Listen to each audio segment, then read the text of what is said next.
Take another sip. You're watching I Love I. My name's Trinell, and today we are checking out this Oogie Boogie Frappuccino from Starbucks, right behind us. Nate found this online. I guess it's a new recipe, and working there, I used to hate when people come in with recipes. If they asked for a drink and I didn't know it, we wouldn't make it. So I'm gonna go bug whoever it is right now, whoever this barista is, to make this drink. And I'm probably gonna give him a tip just because it is really obnoxious after I just looked at the recipe. But come join us.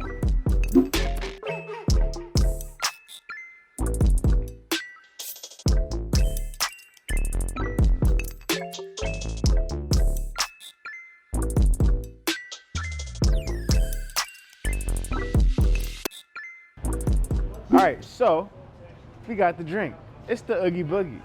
I'm pretty sure whoever's editing this is gonna show you some B-rolls right now because it actually does look pretty dope. But I do wanna give a shout out to Alexis, my man who helped me out, and Michelle, because she's the one who created this masterpiece right here. So I'm gonna try it out.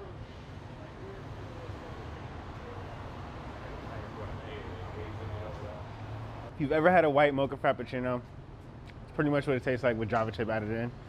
But I think this drink is really more for the aesthetics, and adding the Java chip and the matcha on top is pretty dope. So if you're looking for a drink for Halloween and you love going to Starbucks and you want to, I don't know, live in the moment, I would say you could probably go ahead and get it. Again, just be prepared. You better make sure that whoever you ask for this drink, that they like you. We'll put the ingredients in the description down below, so go ahead and check that out.